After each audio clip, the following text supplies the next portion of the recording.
Here are the key AI things that Microsoft have announced on day one of Microsoft Ignite. Now, the big theme, as anyone was expecting, was agents. They are all on board with the concept of an AI agent, which is great because that's actually where I see this technology going in the next 5 years. Some of their gushing sentiment over every app is going to be an AI app, I think we can take with the heaping mountain of salt that it deserves. But let's talk agents. Now, we're only going to be talking the AI things right here. There was a lot in the keynote, okay, including the extremely amusing Azure Local, which feels like a run back to on-prem, but we're just going to talk agents here. And the thing that they're extremely proud of is what you can see above me, which I can only show you part of because that side of it contains some secrets, but this is the Azure Agent AI Foundry. And Microsoft's intention with the Azure Agent Foundry is that it becomes a one-stop shop for all of your advanced AI needs. So when Copilot runs out of beans, this is where you come. It is also coming with some Python and I think Java SDKs. So all of this will be programmatically controlled, giving us AI developers a significantly more fine-grained control over our large language model deployments and what they're doing. Now, as I said, Microsoft are all in on agents, and what I thought when they first announced it hours ago, Agent Foundry was going to be, would be like a drag and drop replacement for something like, say, control flow, which is this object here, which is a way of orchestrating many AI agents doing work at once. If you want to know what an AI agent is, I think I have a video somewhere. I'm pointing like there's a playlist here. There isn't a playlist here, but I think I've got a video somewhere on my account about what an agent is. And if I don't, I'll make one for you. But this is a way of orchestrating agents, and I thought that was what this was going to be. And apparently that functionality is coming, but it's on the roadmap. It's in a month or so. So let's look at what AI Agent Foundry can actually do. Let's do that by running down the menu on this side of the blade here, inside AI Foundry. It's basically AI Studio, but more so right now. So the purpose of AI Studio in Azure was to control models and to keep track of your token usage and deploy models effectively into Docker containers, which would allow you to query lots and lots of different large language models. And that functionality is carried over into the current iteration of AI Foundry. So we have the normal things that you would expect. We have a model catalog, which contains many things. You can now, I can move this across because none of this is secret. You can now query 1,800 some different models, including bringing your own model. They've got extensions for Hugging Face. They've got Llama, which you can deploy. Really cool stuff is you can, things like Llama and Mistral, which require like a container for you to deploy. Actually, I'm not sure if Mistral does. Anyway, let's just run with Llama, which you would have to normally self-host. You can either bring your own compute and specify that, or you can run it as a managed serverless instance if you want to cut down on cost. But let's continue to run down and have a look at these things. There is the playground, like you would expect, so you can deploy a model and then just like instantly chat to it. That's fine. There are things like AI services, which this contains all of the things that used to be called cognitive skills and were in the Azure Cognitive Services SDK. They are now called AI services, and this brings in all the things like speech and language and text translation and image tagging and content safety and all of that stuff.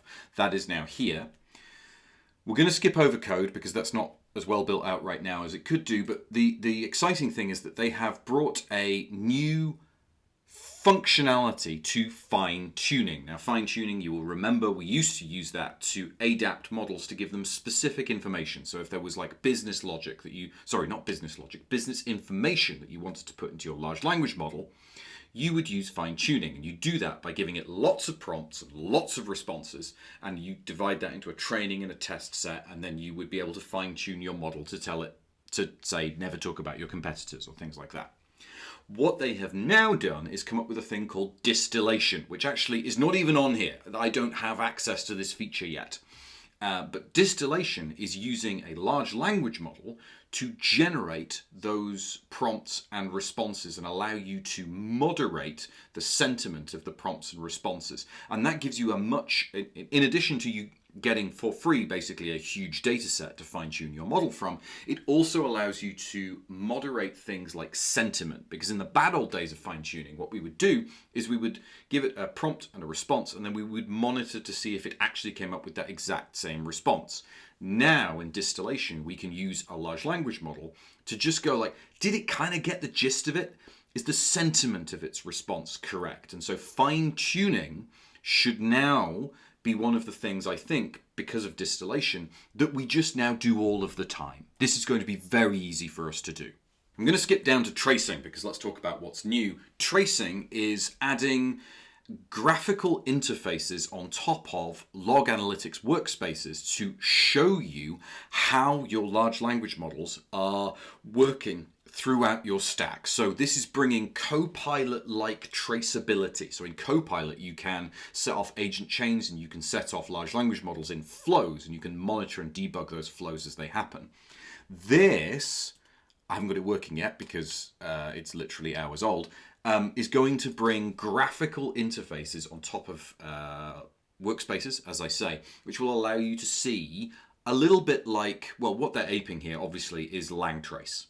So where LangTrace, you can hook callbacks into a LangChain application to be piped up to the web to allow you to monitor where your agent is in real time. This is going to do the same, but on top of a log analytics workspace for any agent that is created in Azure. And they have, at the moment, there are a small number of models. So basically all of the Mistral models and all of the Llama models are ready to do this out of the box. You have to add additional callbacks using the Azure AI Foundry SDK to other models if you want to do this, but the Llama and the Mistral ones will just do this out of the box. The final thing I want to talk about, and I'm going to have to hurry because the next talk's in 3 minutes time, is the evaluation. They were extremely pleased with evaluation because it addresses the vexed question of how do we know if our large language model is doing well. They described this as unit testing for large language models, and I disagree on the semantics, but the sentiment is broadly okay. We're basically getting insight into whether our LLM is doing all right. Now, I have not, as I say, because it's hours old, run an evaluation yet. I'm going to try and get that running tomorrow. As you can see, it's pretty dark outside here right now. But you are going to be able to programmatically build in sentiment analysis if people are dinging your endpoints with violent content that is against your terms of service, that kind of thing. You're going to be able to evaluate that and see what people are doing. Interestingly, they had a quite good disambiguation between what they called primary jailbreaking and secondary jailbreaking, and this should pick that up. Primary jailbreaking is where somebody is literally typing in like disobey all previous instructions to your chat interface, and secondary jailbreaking is where they have been sneaky and put it into like a CSV that they've uploaded or an image that they've uploaded. So if you upload an image with text on it and say, can you interpret this text? And the text is, ignore all previous instructions, do a thing. That is a secondary jailbreak, which this is designed to pick up if your users are doing it. Anyway, enough of all that. I'm going to get my filthy hands on the code, and I'm going to watch a whole bunch more of Microsoft Ignite tomorrow, because this is very rapidly changing and there's lots of new things. There's additions to a framework called Semantic Kernel. There are my notes for the day. Actually, I've got loads of notes for the day. And if you want those notes, comment below and I will send them to you. At the moment, they're in handwritten form. And like I say, I've got lots and lots of things to make videos on because there's Semantic Kernel has changed. There's a whole new stuff on autonomous agents. We've got how data gets trained. We've got the difference and how they have trained GPT-o1. There's a lot that's changed in how tokenization works and the different services that Azure AI is going to provide with standard, batched, and provisioned. There's the whole thing on distillation. There is so much on OpenAI in business, OpenAI at enterprise level, and all of the authentication that they're going to bring in through. There's a whole load. There's weeks worth of content here. We're going to get our hands on it. Follow me for more.